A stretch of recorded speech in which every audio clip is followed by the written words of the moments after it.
So I'm here in another video, very interesting. You get me? Comparing two different cameras, two different builds, two different type of design, but the same mount. So the Blackmagic PYXIS, which I'm shooting on right now, with the Blazer Remos 45 anamorphic lens and the Lumix S5 2X, right? Open gate, both shoot open gate. Unfortunately, the person who was shooting on his Lumix actually shot the content vertically, but I rather to get it, landscape, Instagram, social media, creating a disaster. But however, we went to the location, did the shoot. My camera was fully rigged out. His camera just had on a lens and and battery, memory card, and that's it. And then for me, fully rigged out, PYXIS, matte box, everything, monitor and all the lovely works, right? So you can actually see the pros and the cons of shooting with my camera versus the Lumix, right? So his camera could easily put up in the ceiling and get a nice top down shot. Mine couldn't because it's rigged out like that. And based on the fact that I could get it rigged out and getting it like nice, cinematic shot, right? With his camera, it's very flexible. With mine, it's not that flexible. So based on how my camera is, it's not really perfect for a solo shooter. But his, easy run and gun shooting. But mine, tripod, that's one of the best ways to just keep it so you don't have to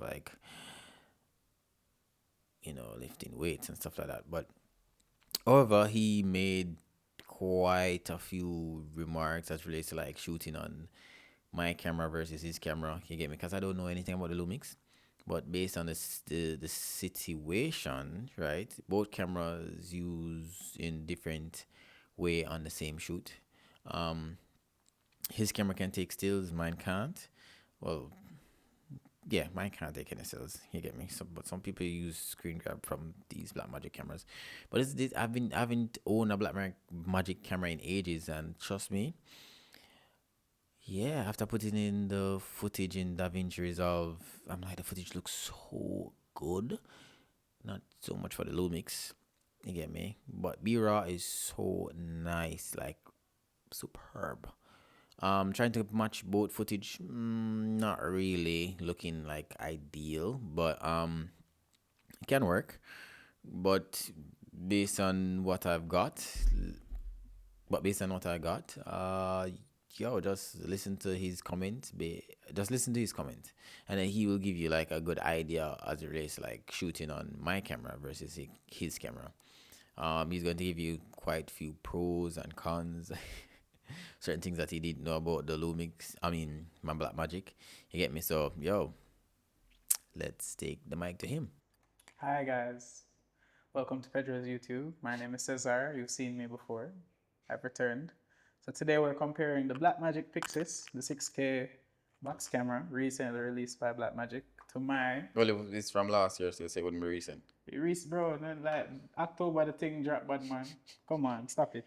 And this is the latest Lumix camera, the S5 2X. So See, I showed for. so that it doesn't clip. So both of these cameras do 6K open gate. I'm not going to lie about the specs of this because I'm still not going at full depth because I'm come out of Blackmagic Live, but I believe it's basically the same specs as the 6K Pro, just in a new body. So it's gonna do Blackmagic RAW. Wouldn't be. So the only thing is, wouldn't be the same specs as the 6K Pro, because the Pro has internal ND. This doesn't have internal. No man, specs me I talk about video specs. Oh, video specs. Yeah. Okay. So to correct that, it has the same video specs as the 6K Pro. You get open gate. I'm seeing that it has Blackmagic RAW, 12:1, 8:1, 5:1, constant bitrate, all of the usual suspect them. But it has 6K DCI and 4K DCI as well. So far, looking at the image out of this camera, to be quite honest, like I'm gonna say something very controversial. No matter where you shoot with people, just tell the story they may want to tell. but it is good to have the latitude to tell the stories how you want to tell it. Meaning, if you shoot this in a utter, your thing blown out by 2 stops, you can bring it back. You know, that is the niceness of that. But you don't have to buy all of this, forget that. You can buy a good old S5 2X with a 422 10-bit internal and do the same thing. The only difference is B-RAW just has a little bit more dynamic range than this. But to be quite honest, I would love to use this on like a proper cinema set. We just filmed a spec ad. Pedro will show B-roll light and what have you and what we captured. And it was really just a quick idea I had to feature like the the House of Marley vinyl player with some friends and thing. And I think this performed excellently. It just has the usual annoyances of a cinema rig. It's heavy. It's not as flexible while shooting like close shots. But it does what it needs to do, to be quite honest. And it's a good camera to have if you're going into cinematography. It's affordable, I think, compared to the previous Blackmagic cameras. It's the same cost as the 6K Pro. But the Lumix now, why I love the Lumix. Yeah, because I don't know anything about the Lumix, isn't it? Yeah, why I love the Lumix, you know, it's a 6K open gate hybrid camera. It shoots excellent video. The S5 2X actually does ProRes RAW, but over HDMI. It does ProRes internal. And I think, this is just my personal opinion, the ProRes that you get on this is comparable to like the Pocket 4K or the Pocket 6K in terms of dynamic range. So if you're used to using a Blackmagic system and you want to switch to mirrorless, it's a good alternative. Recently, the price was actually all the way down to $1,200 on sale. So you can get it like $600 cheaper than what I spent. I don't know why Lumix do me that. Lumix wait till after I buy it to get a discount. You wanna know what's funny? Yeah. So this PYXIS doesn't shoot ProRes. Only shoot Blackmagic RAW. Oh, why? Why does they shoot ProRes? No ProRes. Why would they do that to you? First of all, that is the biggest drawback with Blackmagic.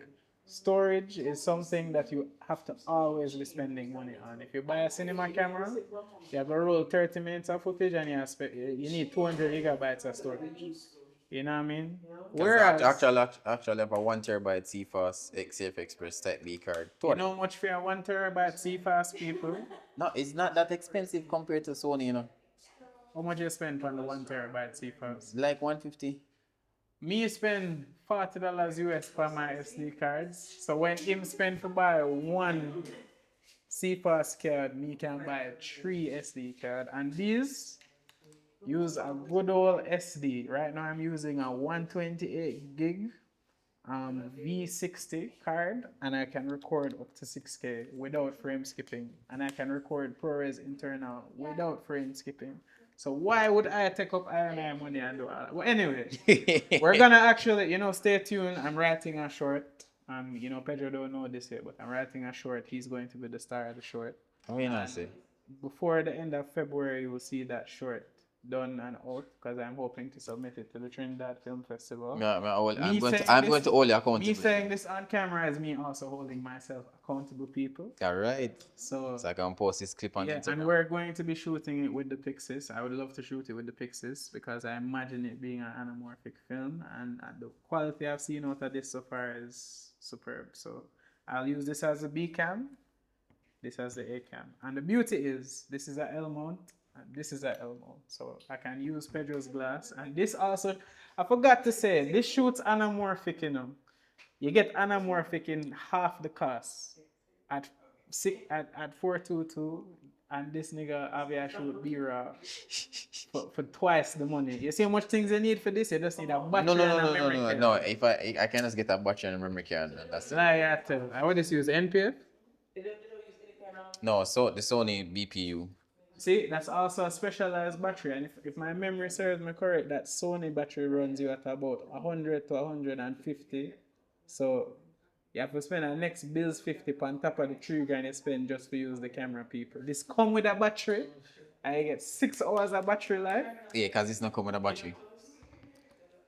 So why would you put yourself... Alright, Pedro is a cinematographer by trade, so Pedro needs this. You as a person who out here just a shoot music video and little project, mirrorless camera. Buy this, buy a FX3, buy a C70, buy a M52, just buy something. But in all honesty, that's why I have a FX3 and And also Pedro this. is filming on the FX3 as we speak because he couldn't film a YouTube vlog. It's it funny, he couldn't shoot YouTube with this, you know, which he has before. But ask him how much storage that one YouTube video comes. I'll just delete the storage.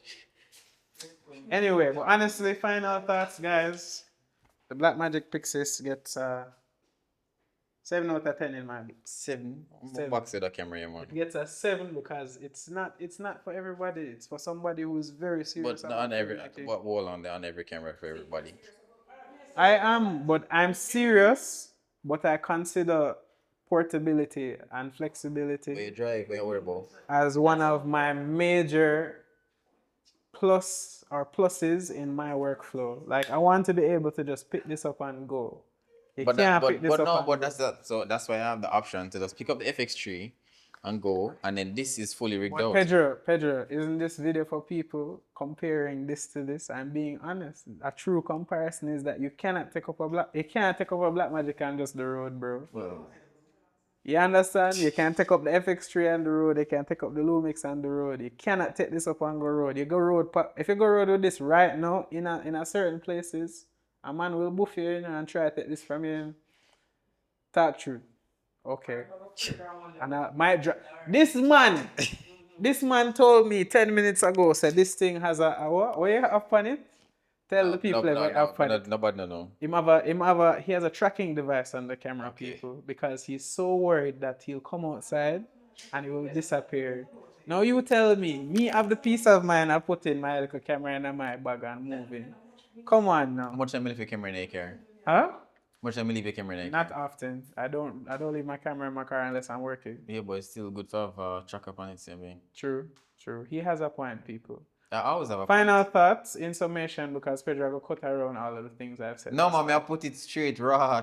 As I've said, this camera is not for everybody. This camera is for the serious filmmaker looking to do serious things. This camera is also serious enough, but it is serious with the added benefit of being portable, light, and versatile. Mic drop.